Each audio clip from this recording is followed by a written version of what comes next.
வணக்கம். இன்றைக்கி பார்த்துட்டிங்கன்னா இது ஒரு எலிஃபெண்ட் டங்க்கு. ஹியூமன்ஸ் பண்ணக்கூடிய தப்புக்கு ஒரு உதாரணமாக இன்றைக்கி நான் சொல்கிறேன். காடுகளில் பயணிக்கும் போது தயவு செஞ்சு காடுகளில் யாருமே பிளாஸ்டிக்கை வீசாதீங்க. ஏன் அதை சொல்கிறேன் அப்படின்னா, அது இருக்கக்கூடிய உப்புச்சத்துக்கும் காரத்தன்மைக்கு அந்த காரச்சா இதுக்காகவுமே யானைகள் அதை அந்த பிளாஸ்டிக் காயத்தை முறுக்கு மிச்சரு இந்த மிளகா பொடி பாக்கெட்டுங்க இந்த மாதிரி நிறைய எடுத்து சாப்பிட ஆரம்பிச்சிடுறாங்க. அதுக்கு உதாரணமாக நீ காப்புறாங்க. இது ஒரு எலிஃபெண்ட் டங்க்கு.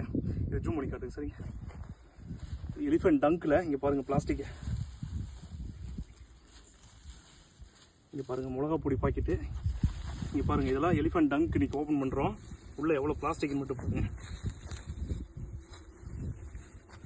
இது எல்லாமே யானையோட சாணத்தில் வயிற்றுக்குள்ளே போய் டைஜஸ்ட் ஆகாமல் வெளியே வந்துருக்குது எல்லாமே. இந்த மாதிரி யானை தொடர்ந்து பிளாஸ்டிக்கை சாப்பிட்டுட்டே இருந்துச்சுன்னா நம்ம யானைகளோட வாழ்கிற கடைசி தலைமுறை நம்மளாக மட்டும்தான் இருப்போம்.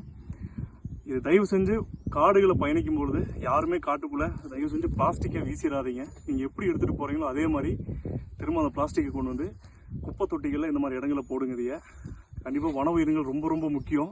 யானைகள் ரொம்ப ரொம்ப முக்கியம் காடுகளை உருவாக்குறதுல. இப்படியே போச்சுன்னா யானைகள் நம்ம பார்க்கவே முடியாது. யானைகளை பாதுகாத்து அடுத்த தலைமுறைக்கு ஒரு வளமான காடுகளை விட்டு சொல்லுவோம். இதை பார்த்ததில் ரொம்ப இன்றைக்கி மன வருத்தமாக இருக்குது இன்றைக்கி எங்களுக்கு. இதை கண்டிப்பாக எல்லோரும் ஒரு அவேர்னஸை எடுத்துக்கிட்டு குழந்தைங்களுக்கு சொல்லிக் கொடுங்க. பிளாஸ்டிக்கினால எவ்வளோ பிரச்சனை வருதுன்னு. கண்டிப்பாக நம்ம பிளாஸ்டிக்கை தவிர்ப்போம், காடுகளை பாதுகாப்போம். தேங்க்யூ.